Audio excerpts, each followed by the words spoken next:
Horas 38 minutos y estamos en comunicación con el doctor Sánchez Poleman. Muy buenos días, Luis Petit, en FM Ártica los saluda. ¿Cómo está usted?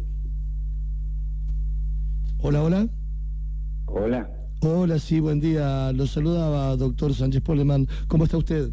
¿Qué tal? Buenos días, ¿cómo te va, Luis? Te escucho muy bajito. Ahí vamos a ver si puedo corregir para escucharnos mejor. ¿Ahí va mejor? Ahí va mejor, sí. Bien.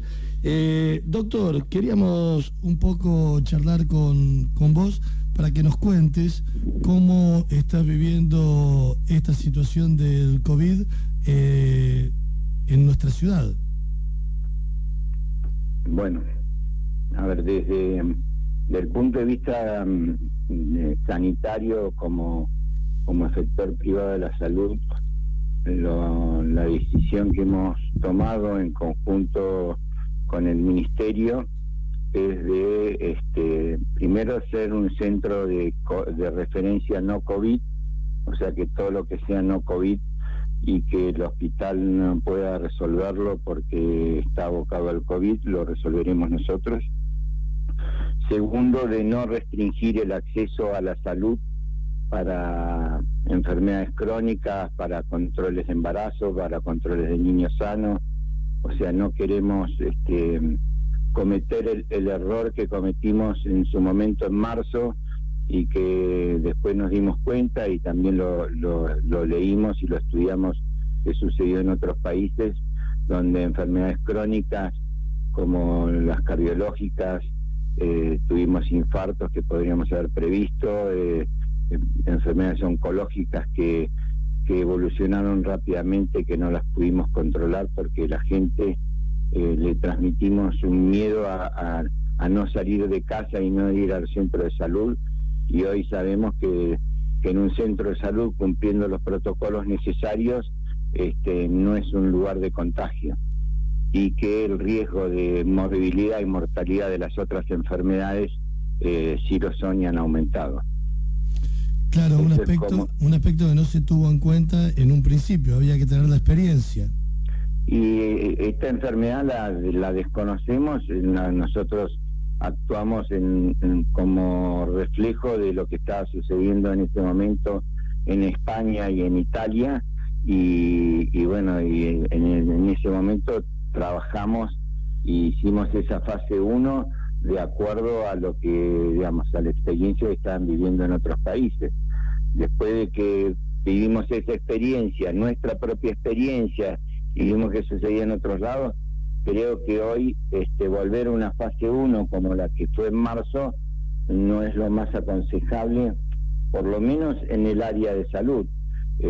Otro rubro de la salud, como es la salud mental, digamos, creo que no se puede suspender, no es que hay urgencias y hay necesidades imperiosas en lo que es el tema de salud mental, porque hay una angustia generalizada dentro de la población, hay cuadros de psicosis, de violencia de género, de abuso infantil, entonces hay una inmensidad de casos que hay que tratar, que no podemos dejar de suspenderlos por el COVID, digamos.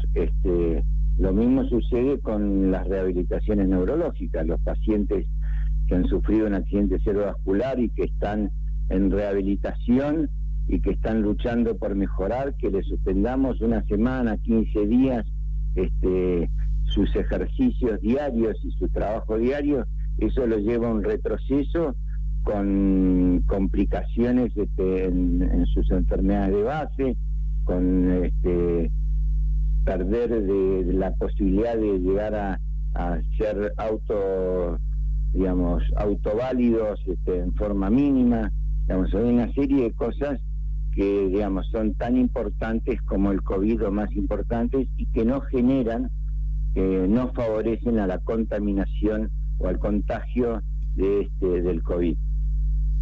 Me quedé pensando en esa gente que viene haciendo tratamientos con quimioterapia.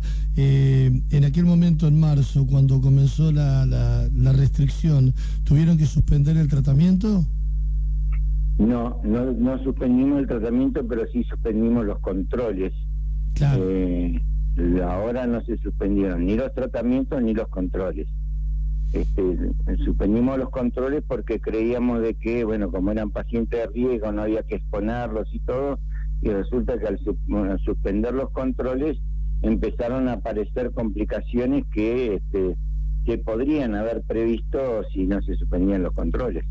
Yo entiendo cómo dijeron, bueno, el Hospital Regional Ernesto Campos, Centro COVID, la Clínica San Jorge sigue funcionando atendiendo todas las otras patologías o accidentes que puedan ocurrir. Pero también me pregunto qué pasa con la gente que por elección prefiere atenderse en la Clínica San Jorge, habida cuenta de que es el lugar donde tenemos mayor equipamiento en aparatología. ¿Me explico? Sí, bueno, van a poder seguir atendiendo. Quizás algunas patologías que son programadas de acuerdo a la capacidad que tengamos en el momento puedan ser resueltas en el momento o sean diferidas una semana o 2 semanas, de acuerdo a la patología. Quizás no me expliqué bien. En el caso de que una persona tiene COVID positivo, sí, pero por voluntad desea atenderse en la clínica, porque es donde por ahora no. Mayor complejidad. ¿Me explico? No, en lo que es con respecto a COVID, la complejidad, digamos, la terapia intensiva del hospital y la terapia intensiva de la clínica tienen las mismas complejidades, la misma aparatología. El tomógrafo del hospital inclusive es un tomógrafo que tiene, digamos, es un poco mejor que el de la Clínica San Jorge. Creo que en ese sentido, y tienen muy buenos profesionales, en ese sentido no hay diferencias de capacidad ni profesional ni tecnológica para atender tanto el COVID en el hospital como en la Clínica San Jorge. Claro, pero le ha pasado ese planteo, ¿no? De que uno dice, yo prefiero la clínica. En Buenos Aires, lo tomo como ejemplo, ¿no? Cuando escuchamos que alguna persona contrae COVID, es como que elige lugares como el Otamendi en vez de utilizar la salud pública, ya sea porque está saturado, porque hay más pacientes, pero uno por elección elige la privada. No hay un concepto de integración y de salud pública. La salud pública es una sola, con efectores públicos y privados. Este es un problema común a todos y es una decisión de trabajo en conjunto y de política de salud. No es a ver qué es lo que yo me siento más cómodo en un lado que en el otro. Llegado al caso de que el hospital esté saturado, pasará a ser la Clínica San Jorge, pero en la medida que podamos dividir las aguas y que toda la población reciba la mejor atención que el sistema le propone, en lo cual estamos de acuerdo, vamos a seguir esa conducta. En Buenos Aires es porque fue inviable esto cuando, no sé si ustedes se acuerdan, que en su momento el Ministerio de Salud sacó un decreto para disponer de camas en los hospitales privados y se habló de que iba a haber una usurpación de los centros privados, cuando acá desde el primer día, por lo menos en lo que a la ciudad de Ushuaia me refiero, tanto el público como el sector público como el sector privado trabajamos en conjunto y nos pusimos codo a codo y sin tener ningún tipo de diferencia de esas características. Claro, nos pasa también de que no hemos tenido, afortunadamente, un desborde de casos, ¿no? De que ha sido toda manejable la situación. Llegado el momento a tener el desborde de casos, hay un área, digamos, si se supera el hospital, se pasa a la terapia de la Clínica San Jorge, donde nosotros hicimos 2 terapias intensivas, donde va a haber una exclusiva para COVID y otra para no COVID, para seguir atendiendo a las necesidades de la población en lo que respecta a no COVID. Entiendo. En el caso del centro del centro de deporte, ¿no? Del Cochocho, que está adecuado para internación. ¿Cómo ves la situación del Cochocho? ¿Cómo la mirás, no? ¿Cómo la ves? Si es que compartís ese criterio de decir, bueno, no lo vamos a utilizar hasta que realmente esté en peligro el desborde del sistema del hospital. Yo creo que como primera medida eso, digamos, por lo que a mí me tocó en su momento las negociaciones entre el gobierno, digamos, el municipio y el sector privado en cuanto al proyecto del polo sanitario, donde nosotros como privado fuimos los que hicimos el proyecto arquitectónico y después lo compartimos con el gobierno y se lo presentamos al municipio. Creo que ese polo sanitario debe ser manejado por el sector público, por el Hospital Regional Ushuaia, y debe ser un lugar más de atención para COVID dentro de lo que tiene el Hospital Regional. Lo que pasa es que en este momento todavía no hay necesidad de internar pacientes ahí, porque en realidad todavía la cantidad de internados no es suficientemente significativa como para empezar a utilizarlo, pero a mi modo de ver, en poco tiempo, para mí tendría que ya el municipio y el gobierno ponerse de acuerdo, el gobierno empezar a tomar posesión sobre este centro y en poco tiempo va a haber que empezar a utilizarlo, por lo menos para los casos más leves, para descomprimir la situación hospitalaria. Pero bueno, eso es un tema que iremos trabajando en el transcurso de estos días. No, pero me refiero, al menos la pregunta que te hago es para saber con qué contamos. En materia de recursos humanos, yo me lo pregunto desde afuera, ¿no? Cuando veo tanta cantidad de hisopados que tienen que resolver y el laboratorio del hospital, entiendo que es el lugar donde se llevan adelante estos estudios, me pregunto qué pasa con la gente, con los recursos humanos, ¿no? Porque tiene que haber una saturación también con respecto, en lo laboral me refiero, ¿no? Sí. ¿Hay forma del aporte privado en este tipo de estudios? Me refiero siempre a recursos humanos, ¿no?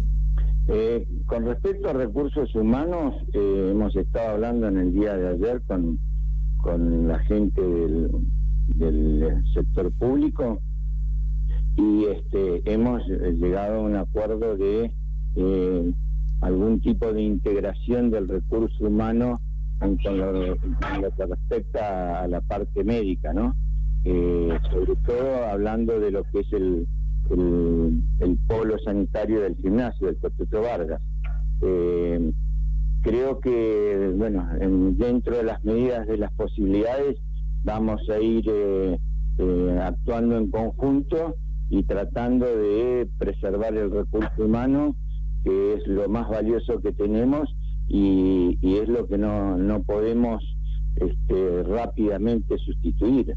Es una preocupación importante tanto para los dirigentes del sector público como para nosotros el tema de recursos humanos, y sí estamos dispuestos a compartirlo, ya sea que tengamos que ir nosotros al hospital o al Cochocho Vargas, o integrar la maternidad en una sola, para que haya más disponibilidad de camas en la clínica para el no COVID, y el de hacer un único centro materno-infantil con tanto médicos del sector público como del sector privado. O sea que hay integraciones edilicias, integraciones profesionales. Estamos trabajando en eso y viendo en qué momento es necesario una integración más intensa. Estamos hablando con el doctor Sánchez Polleman. Yo pregunto siempre en el terreno de ver cómo estamos preparados, ¿no? Porque vemos que se viene bastante fea y bueno, y la inquietud también está en la gente de decir, bueno, escuchamos tantas cosas que han pasado en Buenos Aires que no queremos que nos pasen acá, ¿no? Y te preguntaba si el personal podía trabajar, porque siempre existe ese riesgo de un seguro que tienen los médicos, ¿no? De una cobertura por la praxis médica. A ver, el tema de praxis médica también lo hemos evaluado, y como va a haber un contrato de reciprocidad entre la clínica y el hospital, el seguro médico le va a alcanzar y uno denuncia al seguro que tiene otro lugar de trabajo y lo cubre en ese lugar de trabajo, digamos, no es específicamente en la clínica San Jorge, uno lo puede denunciar, hoy aparte en la clínica trabajo en otro lugar y me extienden el lugar de cobertura a ese otro lugar. Estamos hablando siempre en una situación de pandemia, donde también me han preguntado, por eso te traslado la pregunta, no nos tiene que pasar, pero pasa, de que personal médico se contamine con este virus y sería un desastre, ¿no? Dios no permita, pues si se mete el virus entre el personal que atiende, el personal del sistema de salud, estaríamos muy complicados, ¿verdad? Esa es una posibilidad, pero la posibilidad que entre el virus a un médico es más que entre por afuera y no por adentro de un centro de salud, digamos.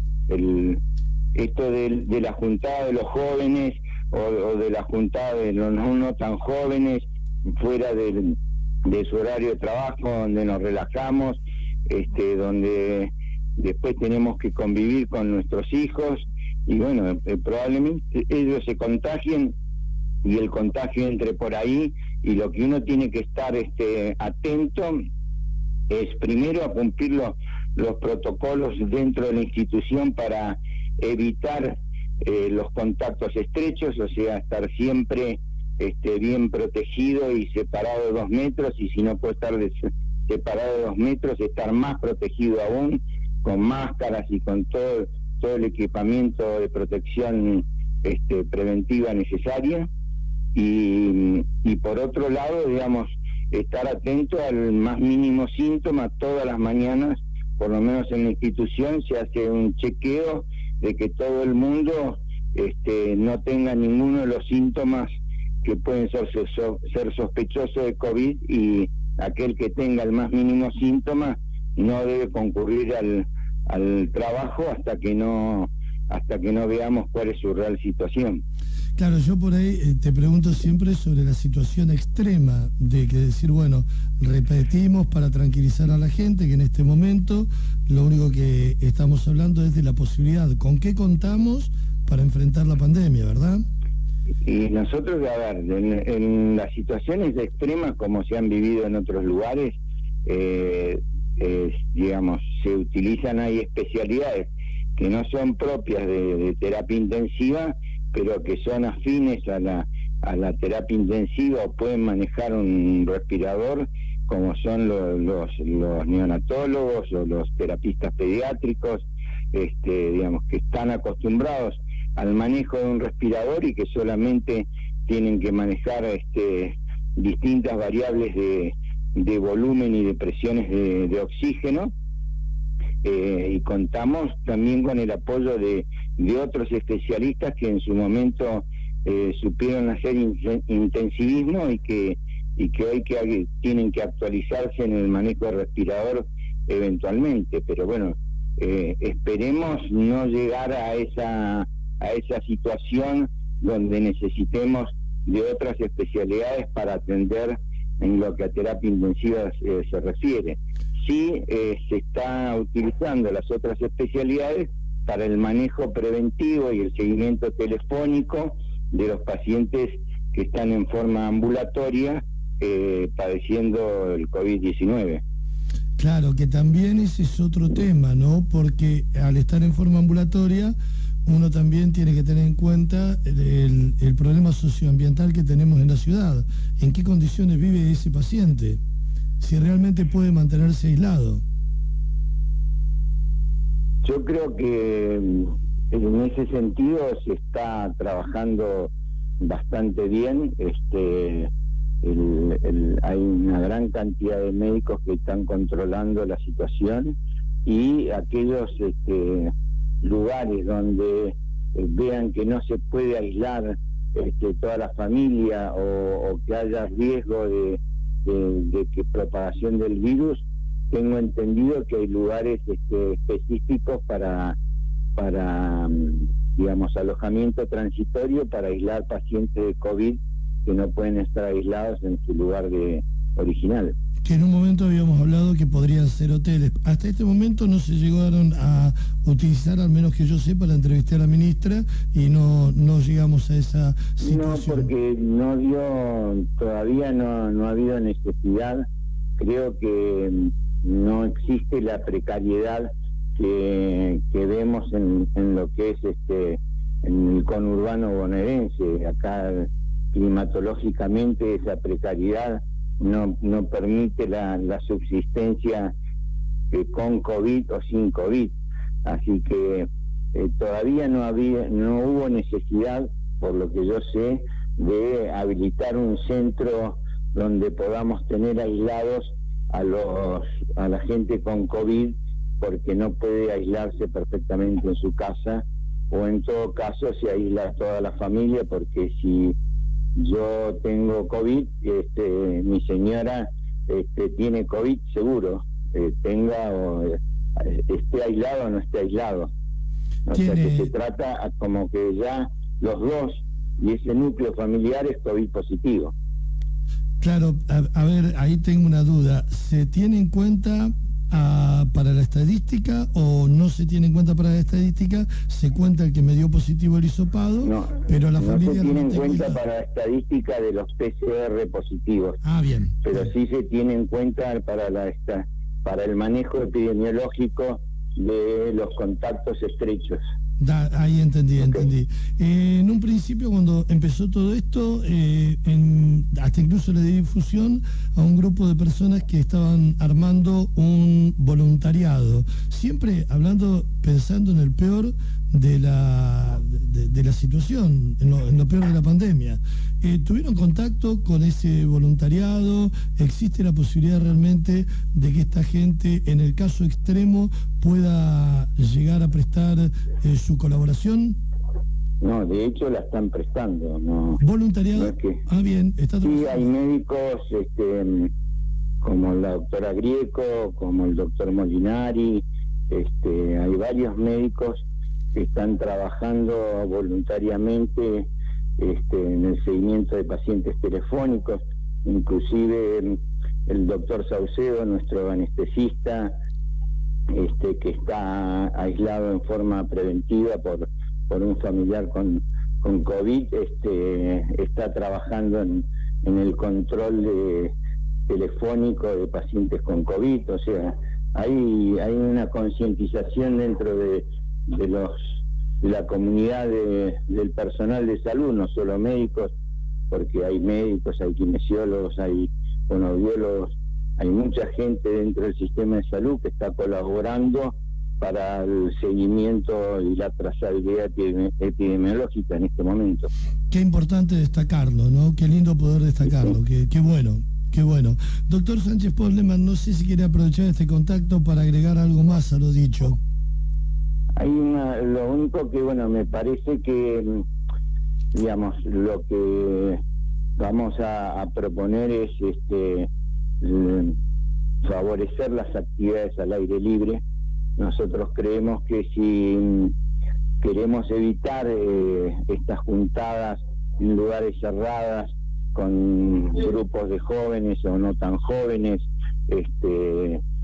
que no podemos vivir aislados, entonces tratar de favorecer las actividades al aire libre, que no vemos que eso no produce riesgo de contagio, y sí produce una actividad en los jóvenes que hace que descarguen su energía y después no tengan necesidad de juntarse, producto de combatir la angustia que produce el aislamiento. Claro. Entonces me parece que sería importante que para este fin de semana se tome conciencia de lo que los pros de la actividad al aire libre superan a los contras de la actividad al aire libre. Yo, no sé si soy claro. Sí, perfectamente. Aparte, llegan, no es el caso de este fin de semana, aunque la nieve, para los que hace años que vivimos acá, es hermosa y la podemos disfrutar. Aunque hay mucha gente que no, o sea, la tiene. Pero vienen los días lindos y la gente necesita salir. Es importante que podamos tener. Y yo trataba de entender, puede decirme si no lo comparte, que una cosa es mantener la distancia entre la persona y otra cosa es que deje de entablar la relación social que necesito entablar con el otro. ¿Es claro lo que te digo? Sí, totalmente claro, digamos, y por eso queremos favorecer la sociabilización al aire libre. Si no la favorecemos al aire libre, la gente la va a hacer en forma clandestina en lugares cerrados. Muy cierto, muy cierto. Entonces, si nosotros favorecemos la sociabilización de los jóvenes y los no tan jóvenes al aire libre, que abramos, que puedan ir a la montaña, que puedan hacer esquí de fondo, que puedan tirarse en un trineo, no va a haber 20 juntos tirando en un trineo, va a haber 1 o 2 tirándose juntos. Entonces los riesgos de contagio de la enfermedad son mucho menores y con eso tratamos de evitar que se reúnan sí o sí en forma clandestina, porque los jóvenes y los chicos necesitan de sus pares, no pueden vivir aislados. Y hace tiempo no tienen escuela, no tienen clubes, no tienen gimnasios, entonces démosle algo, le tenemos que dar el aire libre, y tenemos que educar, que sigan con barbijo, que tengan el barbijo permanentemente en la montaña, en caminando y todo, si están en grupos, a no ser que estén solos, si están en grupos, y con eso vamos a favorecer mucho a evitar las reuniones clandestinas. Para mí es lo que la experiencia nos ha demostrado y es lo que yo pienso y lo que estamos tratando de ver que se analice y se tome en consideración para este fin de semana. Mirá qué importante, ¿no? Porque de repente vos querés estar con tus nietos, pero vas a estar en un lugar cerrado con ellos, reuniéndote, cuando lo podés hacer al aire libre, manteniendo la distancia, el uso del barbijo, comes unos sándwiches al aire libre, a la orilla de un espejo de agua, y la estás pasando realmente bien, y con seguridad no hay riesgo, porque hay distancia y estás al aire libre. Yo, si tengo a mi nieto que no lo puedo ver, prefiero ir y salir afuera y que él corra, juegue con la nieve y yo lo vea y pase al lado mío y esté con un tapaboca y esté con guantes y me abrace y yo lo abrace y después me lavo las manos y uso antiparra o anteojos y estoy bien cubierto.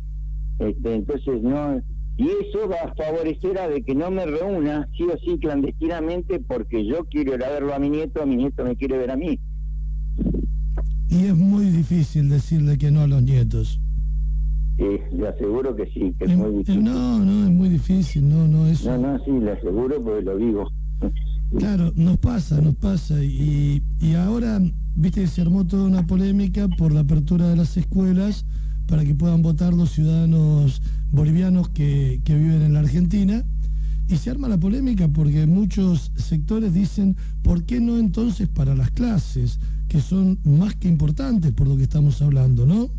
Pero ahí estamos hablando de dos cosas distintas, ¿no? Obvio, no tiene nada que ver, no tiene nada que ver una cosa. Digamos, se están abriendo las escuelas para las clases porque siempre se hicieron las escuelas para votar. O sea, se están abriendo las escuelas para votar porque fueron los establecimientos. Se pueden abrir gimnasios, oficinas de gobierno, lo que quieran. Pero digamos, estamos hablando de dos cosas distintas y no podemos comparar una cosa con otra.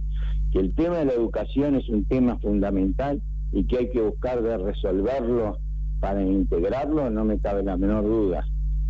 Hay que buscarle una solución. No sé si es el momento ya, o dentro de una semana, o dentro de 15 días, pero alguna estrategia hay que tomar con el tema de educación. Eso desde ya. Y desde el punto de vista epidemiológico, teniendo en cuenta esto que estamos hablando, si se abre para un acto electoral, manteniendo la distancia y el uso del barbijo, tampoco habría problema. Yo creo que no hay problema. Esto es como ir al supermercado, ¿no? Si mantengo la distancia, lo uno que toca es un sobre, ¿cuál es el problema? Si no puedo ir al supermercado. Perfecto, queda totalmente descartado. El que compara eso está mezclando peras con tomates. Pero en términos políticos partidarios eso bueno, existe. Si tenemos si los políticos políticos partidarios piensan así, realmente es preocupante en serio. Realmente es preocupante en serio. Si vos me decís que eso es un pensamiento político, me preocuparía en serio. Es lo que tenemos, Doc, qué complicado, bueno, que venimos, ¿no? Me encanta siempre hablar contigo. No sé si querés aprovechar para decir algo más. No, está bien. No. ¿Algún mensaje en particular? Y lo más importante es que, digamos, nos tenemos que cuidar individualmente todos, tenemos que ser responsables, mantener el distanciamiento como corresponde. Cuando tenemos algún síntoma, no esconderlo y no acudir a los lugares de trabajo. Y bueno, lamentablemente hay cosas que se van a poder habilitar y cosas que no se van a poder habilitar hasta tanto no tengamos un nivel de educación suficiente para controlarnos. Eso es lo más. Pero es fundamental trabajar en conjunto, o sea, estas peleas sectoriales no deben existir. Creo que acá es un problema sanitario, social y económico, donde tienen que varias partes estar sentadas en la mesa a ver cómo se trabaja. Creo que los comunicadores como ustedes es fundamental hacerlos partícipes para que todos demos el mismo mensaje y por supuesto que el municipio y el gobierno de una vez por todas empiecen a pensar en la gente y no en sus pensamientos sectoriales que favorezcan a uno o a otro. Quedó bien claro, el polo sanitario debería estar funcionando simplemente como una señal y para el aprovechamiento y el entrenamiento de todo lo que allí puede llegar a utilizar. El polo sanitario está todavía, en el llegado del momento que se necesite, se va a utilizar. Eso es un, digamos, esto que no se está utilizando y que el municipio dice no se está utilizando, el polo sanitario está y se va a utilizar en el momento que sea necesario. Todavía no llegó el momento. Si el momento la semana que viene o la otra, será utilizado, ¿ah? Bajo las normativas de un trabajo en conjunto, no bajo los caprichos de alguno de los sectores. Quedó perfectamente claro. ¿Ok?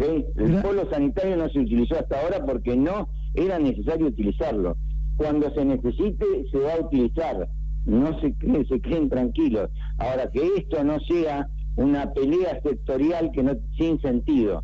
La población le pide madurez a los políticos. Ojalá que escuchen la voz del pueblo. Bueno. Gracias por tu tiempo. No, por favor, saludos. Hasta luego.